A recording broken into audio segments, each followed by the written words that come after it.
Okay, now perhaps we've identified some areas where we need new protected areas. To be as effective as possible, we need to know what are the best ways to design protected areas. So most of the time, protected areas aren't really designed. The size and placement is determined by where people are, the land value, politics, and historical factors. So some examples are land no one wants. A lot of times, if nobody wants the land, it's much easier to protect, so it ends up being a protected area. So can you think about an example of this? A good example would be the largest national park, which is that one in Greenland that's huge. Nobody lives there. Nobody's doing anything economic. There are no politics associated with that area. So it was easy to make a protected area. Similar with Alaska. There's not a ton of people living in Alaska, so it's much easier to put national parks and wildlife refuges in Alaska. So that's why a lot of ours are there. Conservation biologists generate guidelines, but it's always important to take circumstances and conservation goals into consideration. So just because we can tell someone how to design the perfect protected area doesn't mean it's practical. So when designing protected areas, we use 4 Rs. And if you'll remember back to the Endangered Species Act, there were 3 Rs for deciding when to list endangered species. Some of them are similar. So we want representation in our protected areas. In this case, that means that we want to make sure that we have protected areas in all of our different types of ecosystems to make sure all of the different ecosystem types have at least some of them protected. Resiliency. We want our protected areas to be big enough and have good features in order for them to deal with environmental change. So if you remember, resiliency means that if there is a disturbance, the area or population is able to return back to normal after a time. If it's not resilient, if a disturbance happens, it may never make it back on its own. Redundancy is what we talked about before with populations, except now we're thinking about ecosystems. We want to make sure that we have more than one of a particular ecosystem in a protected area, so that if something catastrophic happens, like a tornado or a giant wildfire or something like that, that if that happens to one of our protected areas, we have another one that's a backup. That's redundancy. We want to make sure they're redundant. There's a 4th R here was not part of the species, and that's reality. Designing protected areas can be very difficult. It can also it costs money, so you need to make sure there's sufficient funds and political will. If a lot of powerful people really don't want a protected area in a particular place, a lot of times they can make sure that that is the case. So you got to think about what is feasible. So if you have a couple of options and one of them is going to be easier from a political standpoint, then sometimes that's the one that's chosen. But we also want to take these other 3 R's into account in order to have the most effective protected area design possible. So there are a lot of practical questions that we need to answer when we're designing protected areas. One, if we have a certain amount of money, what is the most effective way to spend it? And this is a really important question. We want to know how large a nature reserve needs to be to effectively protect biodiversity. If it's really small and it's not going to meet our conservation goals, it may not be very important for us to spend our money to buy that particular piece of land or water. Is it better to have a single large area or multiple smaller areas? If multiple areas are to be created, should they be close together, far apart, or connected by corridors? How many individuals of an endangered species need to be included in a protected area in order to prevent local extinction? So we want to avoid that extinction debt we talked about before. What is the most cost-effective way to design a protected area to achieve its goals? What is the best shape for a nature reserve? So these kinds of questions led us to a really important debate that was in the conservation biology literature back in the 1970s and 1980s. And SLOS stands for single large or several small. And they're basically had this huge debate about whether you should have one giant reserve or a bunch of small reserves. And if you only had a certain amount of money, what should you buy? One big one or a bunch of small ones? So what do you think are some of the advantages of having a single large protected area? You can pause it and think about that for a second. Some of the best answers are to maintain sufficient populations of larger species. We know big animals usually need bigger areas.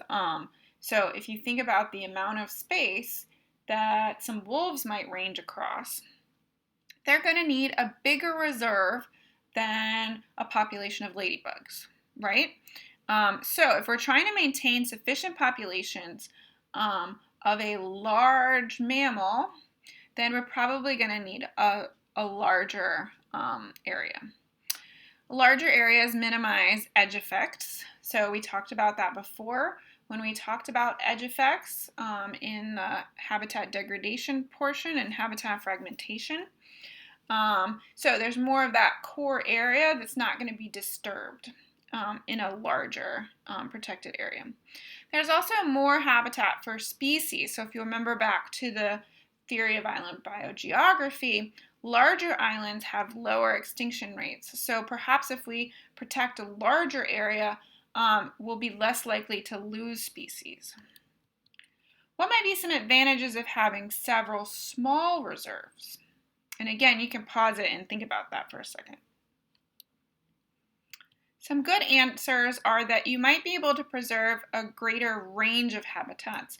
So if there's a prairie over here and a particular kind of wetland over on another place and another kind of ecosystem somewhere else, and it's not possible to make one big reserve that has all those, if you make several small ones, you might be able to get more different ecosystem types. You might be able to get more different populations of rare species. You could have more redundancy. So if a catastrophe hits one of those, the other ones might still be fine. And you can also place these small protected areas close to cities to have more education outreach kind of possibilities.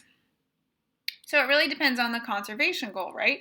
So if our goal is to preserve wolves, we might want a single large. If our goal is to preserve some butterflies or a few different types of small wetlands, then maybe several small is better. So it really kind of depends on what your conservation goal is. And a lot of the strategies we talk about, it's going to be really important to know what the conservation goal is and what needs to be accomplished with the protected area in order to make the best design. As part of this, there have been some really interesting experiments done where they've experimentally fragmented the landscape to ask some of these questions. They're asking about the area of reserves, how isolated they are, and how much edge there is. And there's also been some work on the importance of corridors as well.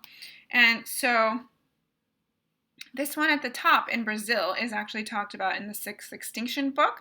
So you should have, or you're going to read soon about this particular experiment where in Brazil they were going to be giving out leases for rainforest to cattle ranchers. And so they were going to be cutting down Amazonian rainforest. And so one of the scientists got this great idea to see if he could get them to spatially arrange their cattle ranches in a way that he could do this experiment. And so they let him do that and were able to look at these different sizes. There's a similar experiment in Kansas looking at different fragments of forest. There's one in Australia that's looking at evergreen broadleaf trees. This one I've actually seen in person. This is the Savannah River site, and it's a corridor experiment. So if you can see closely, there are these little patches connected by these corridors, and then they did experiments where they increased the edge by having these little projections come out of the square ones, and then they had ones that had the least edge.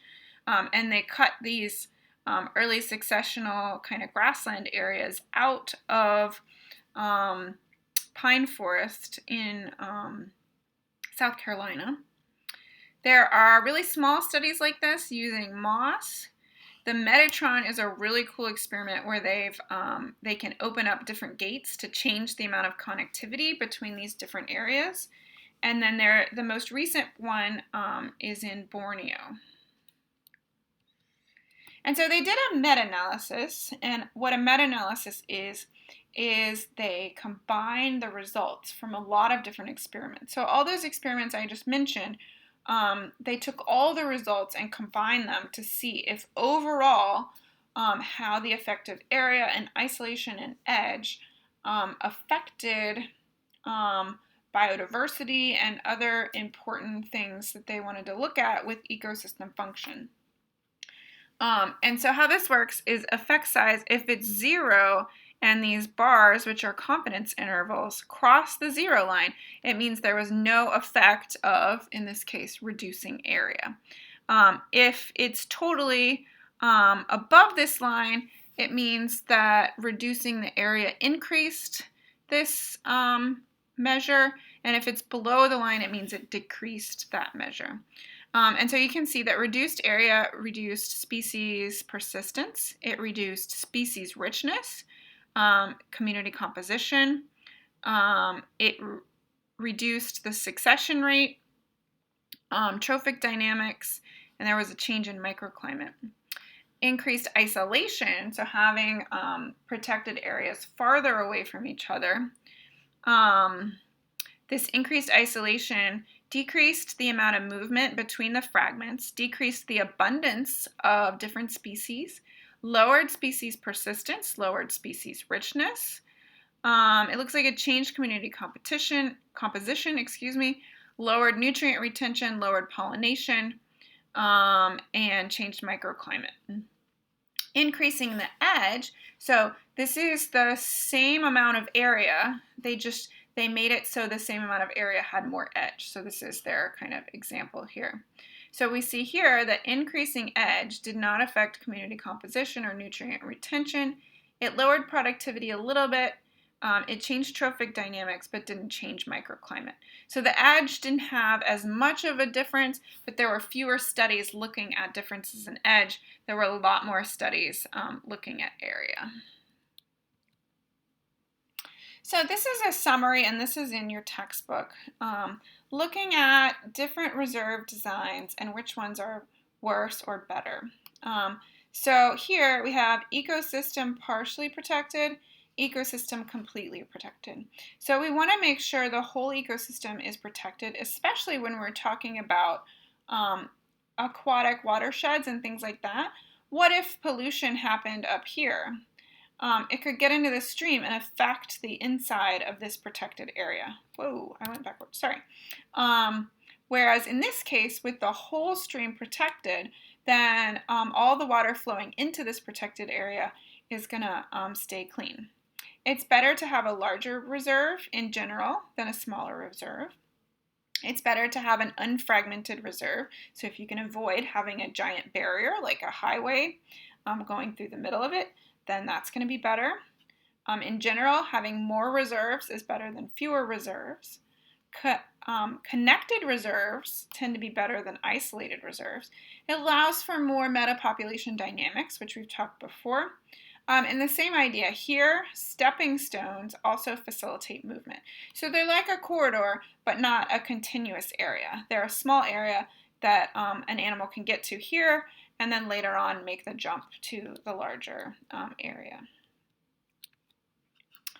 Also, in general, it's better to have more diverse features. We know, if you'll remember back to the beginning of the class, increases in habitat heterogeneity increases biodiversity. So having more diverse habitats inside your protected area allows for higher biodiversity. Having a reserve that's closer to being round is going to minimize edge effects. So that's going to be an improvement over a really long, skinny reserve that has a whole lot of edge. Having a mix of large and small reserves is going to be better than having them all one size. And then managing them regionally. So if you manage each one separately, you might have a hard time thinking about corridors or connectivity between the reserves. Whereas if you think about them as a unit all working together for conservation, then we can meet different conservation priorities from the different reserves and try to maintain connectivity between the reserves. Another thing that's useful is human integration with different buffer zones. There tends to be better associations with people, and people are more likely to take pride in the protected area near their home if they're allowed to use it to some extent. Whereas if people are kept completely out, there's going to be less cooperation for conservation in general.